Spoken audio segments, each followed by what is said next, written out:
Γεια σας! Θα εγκαταστήσουμε στον υπολογιστή μας ένα λογαριασμό Skype που θα δημιουργήσουμε αφού κατεβάσουμε το πρόγραμμα του Skype στον υπολογιστή μας.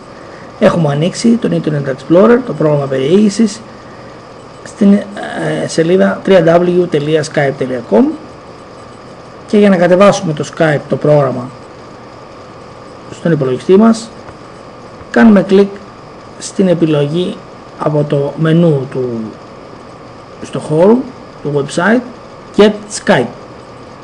Κλικ στο Get Skype και έρχεται στην αντίστοιχη σελίδα που μας λέει να κάνουμε εγκατάσταση του Skype στον υπολογιστή μας για Windows.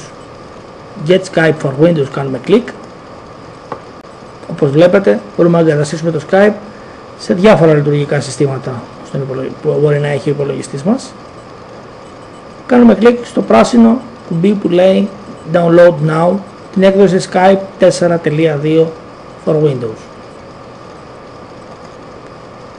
Τη στιγμή περιμένουμε να ξεκινήσει το κατέβασμα στον υπολογιστή μας. Όπως βλέπετε στην πάνω γραμμή του προγράμματος, βλέπουμε ότι στις ιστοσελίδας έχει εμφανιστεί μια κίτρινη γραμμή που αναβοσβήνει, όπως βλέπετε, που λέει ότι πρέπει να κάνουμε κλικ εδώ για να κατεβάσουμε το αρχείο. Κάνουμε κλικ και κάνουμε κλικ στην επιλογή λήψη αρχείου και ανοίγει το παράθυρο που μας λέει τι θέλουμε να κάνουμε το πρόγραμμα που ετοιμάζεται να κατέβει στον υπολογιστή μας από το Skype, από το ίντερνετ. Υπάρχουν τρεις επιλογές: εκτέλεση, αποθήκευση και άκυρο. Άκυρο θα σταματήσει και δεν θα κατεβάσει τίποτα. Το εκτέλεση σημαίνει ότι θα κατεβάσει στον υπολογιστή μας και θα κάνει ταυτόχρονα και εγκατάσταση χωρίς να αποθηκεύσει στον υπολογιστή μας το αρχείο Skype setup.exe. Με το αποθήκευση θα το αποθηκεύσει στον υπολογιστή μας και μετά θα μπορούμε να κάνουμε την εγκατάσταση σε αυτόν τον υπολογιστή ή σε οποιοδήποτε άλλο υπολογιστή θέλουμε. Επιλέγουμε λοιπόν το αποθήκευση. Μας ανοίγει το παράθυρο για να επιλέξουμε πού θα το αποθηκεύσουμε. Η συνηθισμένη φάκελη είναι downloads ή λήψεις για τα Windows Vista και πατάμε αποθήκευση.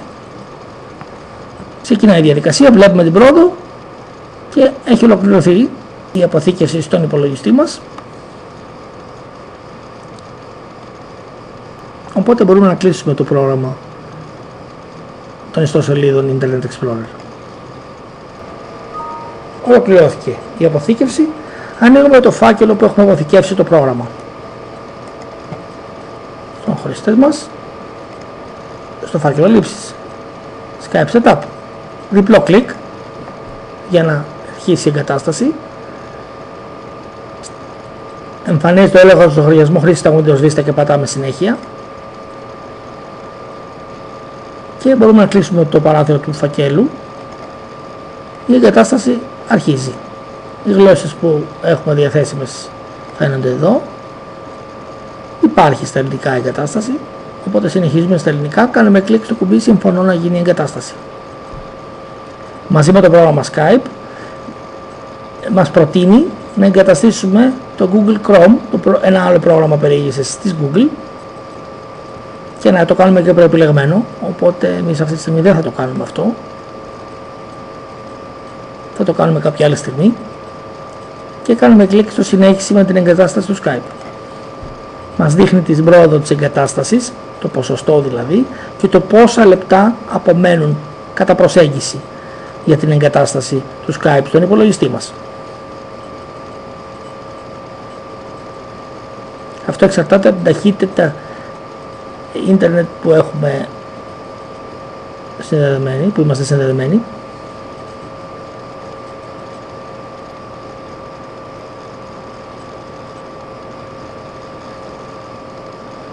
Ολοκληρώθηκε η εγκατάσταση και ανοίγει η καρτέλα από το πρόγραμμα Skype για τη δημιουργία λογαριασμού στο Skype.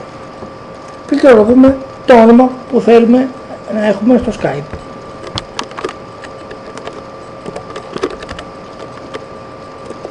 Test Pavla user .help you Pavla EU. Οπότε εμείς θα βγάλουμε τις τελείες εδώ και θα βάλουμε Pavles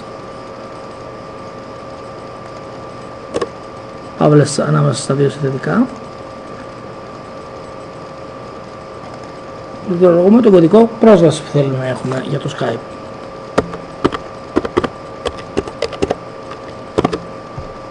Από 6 έως 20 χαρακτήρες και βάζουμε και έχουμε βάλει και ένα αστεράκι. Και το ξαναπληκτρολογούμε στη διπλανό πεδίο. Πληκτρολογούμε την ηλεκτρονική διεύθυνση που το Skype θα μπορεί να μας στέλνει μηνύματα ή για την επαναφορά του κωδικού σε περίπτωση που το έχουμε ξεχάσει. Θα χρησιμοποιήσουμε το email που έχουμε δημιουργήσει στο Gmail, στο Google, και το ξαναπληκτρολογούμε το ίδιο δίπλα.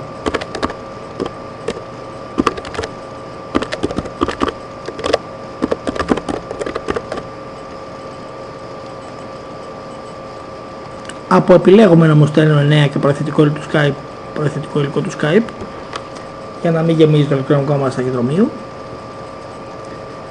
και κάνουμε κλικ στο κουμπί συμφωνώ, δημιουργία λογαριασμού. Αυτή τη στιγμή ελέγχει το όνομα που έχουμε πληκτρολογήσει, δεν το έχει πάρει κάποιος άλλος, αν είναι διαθέσιμο, για να δημιουργήσει το λογαριασμό. Ο λογαριασμός δημιουργήθηκε. Το Skype έχει 2 τι είμαστε στην Ελλάδα, αφού γράφουμε στα ελληνικά. Πληκτρολογούμε και την πόλη μας στα αγγλικά, Athens. Μας ζητάει μια ημερομηνία γέννησης, τα γενέθλιά μας, για να μας θυμίζει και να τα βλέπουν και οι χρήστες που έχουν συνδεθεί μαζί μας για να μας πούν χρόνια πολλά. Θα βάλουμε μια τυχαία ημερομηνία.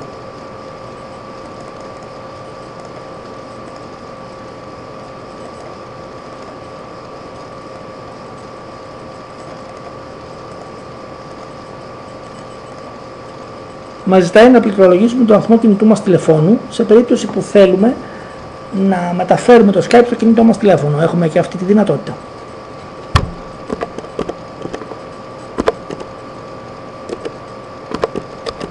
Πληκτρολογούμε το κινητό μας τηλέφωνο. Ελέγχουμε ότι είναι τσεκαρισμένο το προμνημόνιο του κωδικού και κάνουμε κλικ στο OK. Έχουμε μπει στο Skype. Στη γραμμή ειδοποιήσεων στο ρολόι εδώ δεξιά υπάρχει το σηματάκι του Skype. Αυτή είναι η οθόνη υποδοχής του Skype. Επιλέγουμε το κουτάκι να μην εμφανίζεται κάθε φορά. Κάνουμε κλικ, μάθετε πώς πραγματοποιείτε χρήσεις, και εδώ έχει οδηγίες για το πώς κάνουμε τις κλήσεις. Επιστρέφουμε στην οθόνη υποδοχής. Εδώ ελέγχουμε τους ήχους. Δοκιμάζουμε τα ηχεία.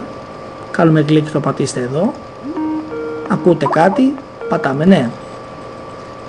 Δοκιμάζουμε το μικρόφωνο. Μιλάμε και βλέπετε η μπάρα που μετακινείται, πατάμε ναι. Αυτή τη στιγμή δεν έχουμε κάμερα συνδεδεμένη, οπότε δεν μπορούμε να το δοκιμάσουμε αυτό. Μας το λέει κιόλας ότι δεν έχουμε. Όχι, λέει και όπως βλέπετε χαρακτηριστικά. Κάνουμε κλικ στο συνέχεια. Κάνουμε κλικ στην επιστροφή, στο κουμπί επιστροφή στην οθόνη υποδοχής, και πατάμε στο συνέχεια. Υπάρχει ένας χρήστης αυτή τη στιγμή, που είναι ο χρήστης, ο δοκιμαστικός του Skype, για να ελέγξουμε ηχεία και μικρόφωνο. Θα κάνουμε μια δοκιμαστική κλίση σε αυτόν τον χρήστη για να ελέγξουμε ότι τα ηχεία μας και το μικρόφωνο λειτουργούν σωστά στο Skype. Κάνουμε κλικ στο κλείσει, όπως θα κάναμε για τηλέφωνο, για να μιλήσουμε με κάποιον στο τηλέφωνο, στο Skype. Χαίρετε! Καλώς ήρθατε στην υπηρεσία δοκιμής κλήσεων του Skype. Μετά το beep, αφήστε μήνυμα. Στη συνέχεια, ακούστε το μήνυμα που εσείς ηχογραφήσατε. Δοκιμαστική κλήση για τον έλεγχο του μικροφώνου και των ηχείων στο Skype. Δοκιμαστική κλήση για τον έλεγχο του μικροφώνου και των ηχείων στο Skype. Αν μπορέσετε να ακούσετε τη φωνή σας, αυτό σημαίνει ότι το Skype είναι σωστά εγκατεστημένο. Αν ακούτε αυτό το μήνυμα, αλλά δεν μπορείτε να ακούσετε τη δική σας φωνή, τότε κάτι δεν είναι σωστό στις ρυθμίσεις ηχογράφησης. Παρακαλώ, ελέγξτε το μικρόφωνο σας και τις ρυθμίσεις του, ή διαφορετικά επισκεφτείτε το skype.com για βοήθεια. Ευχαριστούμε που χρησιμοποιήσατε την υπηρεσία δοκιμής κλήσεων. Αντίο. Ο δοκιμαστικός έλεγχος του Skype έγινε πολύ σωστά.